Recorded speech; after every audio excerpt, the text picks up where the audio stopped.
Eu sou Paulo Betti, isto é Gente Como a Gente.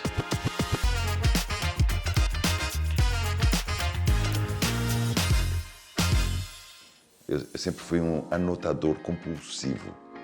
Desde criança, eu anotava para tentar entender, inclusive.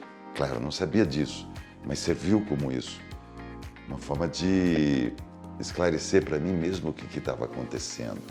Eu brinco até às vezes que isso me servia até como uma psicanálise. Eu analisando as circunstâncias da minha família, aquilo que estava acontecendo, meu pai, minha mãe. Minha mãe teve 15 filhos e eu fui o 15º temporão. Quando eu nasci, minha mãe tinha 45 anos. Ela tinha ficado 10 anos sem dar à luz, 10 anos. E aí aparece aos 45 do segundo tempo. Eu precisei justificar para mim mesmo que a minha história tinha alguns aspectos singulares que mereciam ser contada. Eu nasci numa senzala. No livro tem a foto da senzala, né? Os italianos, os meus avós que vieram para o Brasil, numa das primeiras correntes imigratórias italianas, eles vieram para substituir os escravizados. Eles vieram dentro de um projeto do governo brasileiro de embranquecer o Brasil. Tinha acabado a escravidão e o Brasil queria ser branco, não queria ser negro. Então fez uma campanha, o governo fez uma campanha forte na Itália para que eles viessem para o Brasil, que aqui eles iam encontrar condições extraordinárias. Meus avós não tiveram condições extraordinárias, tanto que quando eu nasci, muito tempo depois, eles habitavam uma antiga senzala ali em Rafar, Capivari, Rafar, terra da Tarsila do Amaral. Eu fui criado numa espécie de quilombo em Sorocaba. Era um bairro, a Vila Leão, existe até hoje, mas naquela época as características eram de 95% da população de negros. Então 3 escolas de samba saíam desse pequeno universo que eram 4 ruas de terra, numa baixada assim. Eu fico pensando em Asterix, umas coisas, porque a gente vivia ali praticamente fora da cidade. Dali saíam 3 escolas de samba. Eu estou falando de 4 ruas de terra pequenas, de 500 metros cada uma. Então você veja como ali havia cultura popular, né? Samba, batuque mesmo, com instrumentos de couro, de animais, né? Isso foi uma outra coisa que me levou a crer que minha autobiografia pudesse interessar, né? Fala também da passagem da roça para a cidade, dessa gente que saiu da roça e foi trabalhar nas fábricas e que veio para a cidade. Então, conta um pouco disso. É uma homenagem aos meus ancestrais, quer dizer, ao meu avô, que atravessou o oceano em 30 dias no navio e que veio aqui e trabalhou de sol a sol, feito um mouro, como se dizia, né? Carregando o tronco nas costas, e a minha avó, que veio junto com ele, a minha mãe, meu pai, meus irmãos. Então, foi o desejo de ter o meu próprio monólogo honrando a minha ancestralidade. A minha mãe era empregada doméstica e ela me levava na casa onde ela trabalhava.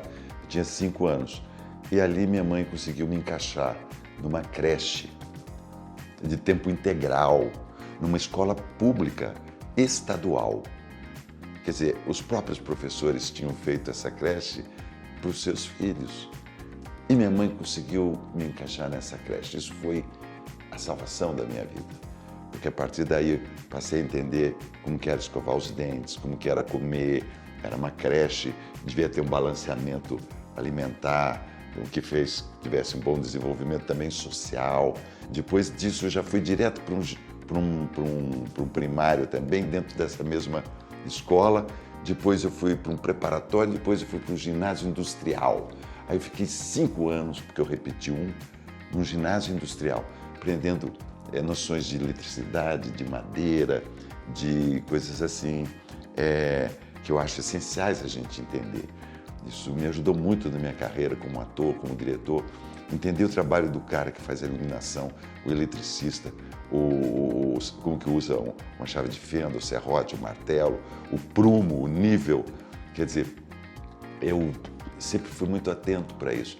Também tive a oportunidade, na minha infância, meu pai era servente de pedreiro, então ele me levava para ajudá-lo junto com o pedreiro, que o servente é o cara que leva a massa, leva o tijolo, e o pedreiro é o que assenta, que faz a parede. E eu vibrava, então, com o trabalho desse pedreiro, Zelão. O fato da minha mãe ser analfabeta e dos meus irmãos também terem muito pouco, vamos dizer assim, letramento, meu pai sabia ler e escrever, mas os meus irmãos fizeram muito pouca escola, sabe? Aquele curso rural e tal. De uma maneira ou de outra, eu fui assumindo que era eu que ia contar a história deles. Me parece que eles queriam isso. Eu reparo, depois, com o tempo, reparava que aqueles meninos com quem eu brincava na rua não eram os mesmos com quem eu brincava na escola. Então, já que aquela escola também era uma escola, vamos dizer assim, excludente, né? Excluía principalmente os negros. A minha história com os negros é realmente algo excepcional dentro da minha formação, porque quando eu era menino, eu ia de bicicleta onde meu avô trabalhava, e o meu avô trabalhava para um fazendeiro negro, um proprietário de terras negro. Isso é raro. Hoje não mais, mas quanto mais para trás você vai, mais era raro. Então eu via a Casa Grande do ponto de vista da senzala. Eu estava na senzala e via sair o senhor João Quiló com a filha no banco do lado do carro e minha mãe dizendo que eu ia casar com aquela menina. Então eu tive esse olhar para essa questão, sempre muito presente também. Eu fui criado na roça, mas peguei exatamente a fase, aos 3 anos eu fui para a cidade. Eu nunca pensei nisso, mas de repente foi assim. Minha mãe dizia, não mexe com política, não entra na política. Minha mãe não gostava, minha mãe tinha medo. Ela devia ouvir o que acontecia, né? As pessoas estavam desaparecendo, tinha gente que estava entrando na luta armada e tudo mais. Então eu me lembro de adolescente, no ginásio, eu não gostava daquela gente que estava no poder. Aquela gente que estava no poder eram os militares. O bedel da escola, ele vinha assim querer ver se eu estava com o cabelo muito comprido, tinha esse tipo de... Era um cara meio agressivo, falava de uma forma grosseira, a gente se formava para cantar o hino, tal, podia ser simpático, mas era uma coisa meio opressiva. E eu então fui desenvolvendo uma ojeriza por aquele tipo de gente que todo mundo de pé, não sei o quê, esse cabelo aí é coisa de pederasta da televisão, né? Porque a gente queria deixar o cabelo comprido, tinha os Beatles. Então comecei a perceber que eu não gostava daquela gente. Depois houve quando eu entrei na escola de teatro, daí já com os meus 20 anos mais ou menos, eu percebi, aí tinha a censura.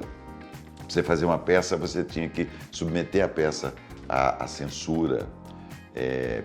Você tinha feito um trabalho de meses elaborando aquilo e eles proibiam, não vai mais ator.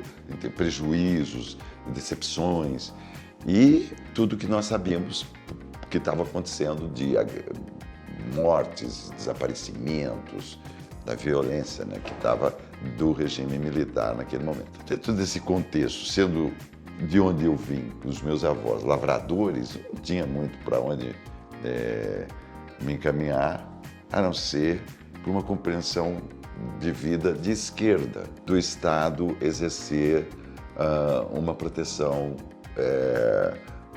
para o indivíduo, para que ele tenha uma proteção do Estado.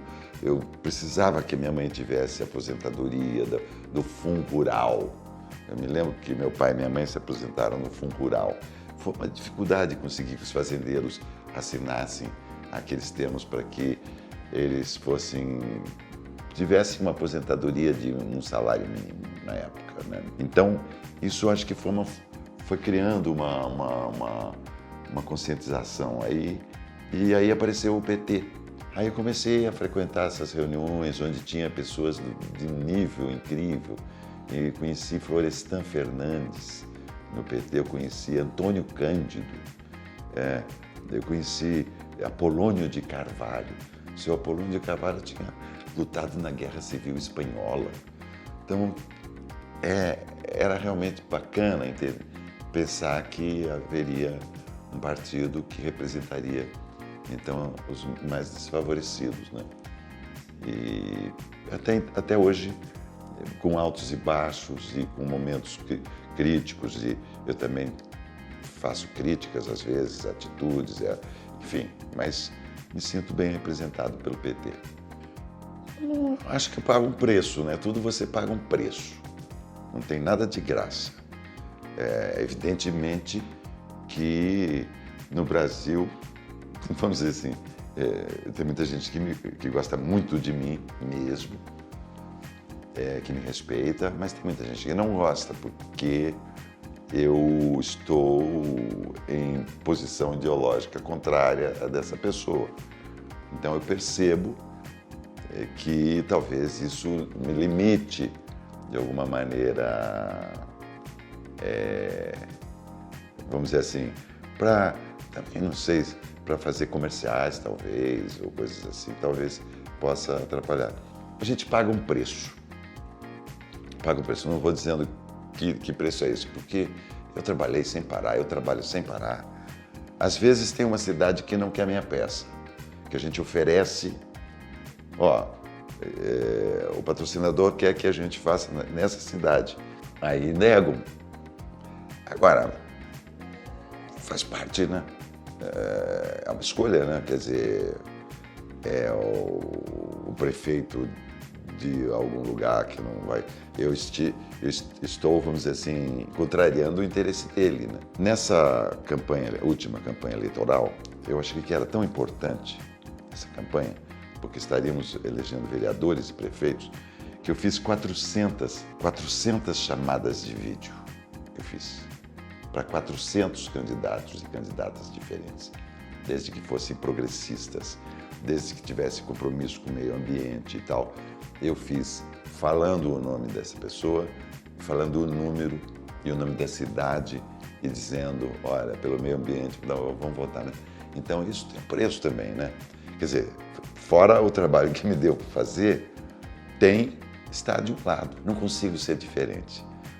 Talvez fosse mais fácil e mais tranquilo a minha vida, eu estivesse mais neutro com relação a muitas questões, mas eu não consigo ver alguma coisa que eu acho que está errada e não falar. Eu não consigo não achar que não exista, que tudo seja igual. Eu acho que existem sempre, do ponto de vista do que vivemos uma democracia, existem sempre alguma coisa que é melhor que a outra. Então eu estou sempre envolvido. Nunca quis ser político profissional. Uma vez o PT me lançou lá no Rio, acho que foi em 90 e tal, mas eu percebi, por quase que uma anedota, que eu não ia conseguir ser político, porque eu já tenho esse caráter muito populista, então eu seria um político muito populista. Assim, eu estava andando assim, o peixeiro me acenou, geralmente eu devolvia o aceno. No dia que eu era candidato, que tinha uma foto minha no jornal como candidato, eu desci, fui lá, abracei o peixeiro. Quando eu estava abraçado com ele, me deu um insight. Eu falei assim, gente, onde que vai parar isso, né? Então, eu achei que eu não tinha, não podia ser político profissional, porque seria bom demais. A dieta passou no mundo inteiro. Portugal, por exemplo, todo ano passava dieta. Então, realmente marcou muito a minha carreira, esse personagem, o Timóteo. Eu acho que nós somos um pouco, nós atores, todos os personagens que nós fazemos. Não é verdade que a gente guarda o personagem lá e sai, acabou o personagem. Você fica 10 meses convivendo, falando com aqueles gestos, daquela maneira. o dia inteiro com aquele figurino e com aquele texto e tentando ser o máximo possível aquele personagem. Nós damos corpo para o personagem. O autor escreve o texto. O autor, nós temos grandes autores no Brasil, e ainda bem. Eu sou assim, a novela foi a vida inteira meu ganha-pão. Eu fiz muitas novelas e eu sempre gostei de fazer.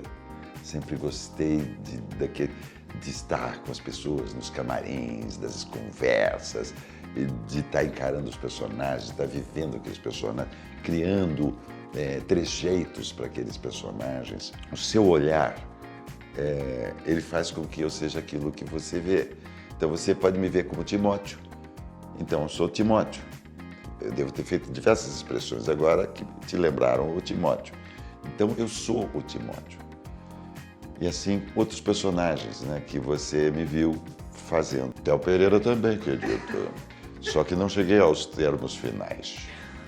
Eu fiz a pesquisa, mas nessa encarnação, creio, não sei, não posso dizer essa água não beberei.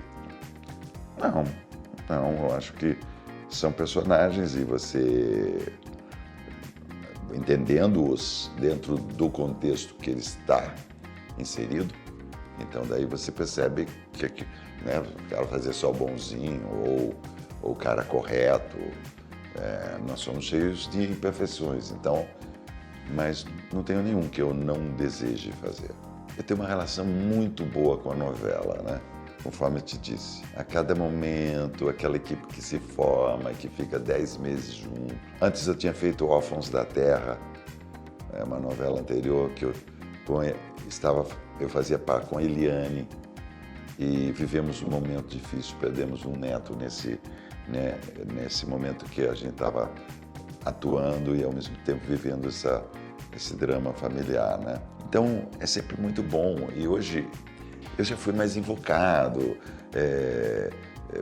briguento. Hoje me sinto tão privilegiado de estar fazendo, né, uma novela, trabalhando, atuando, sendo visto e o público, eu estou com essa pretensão que o público gosta de mim.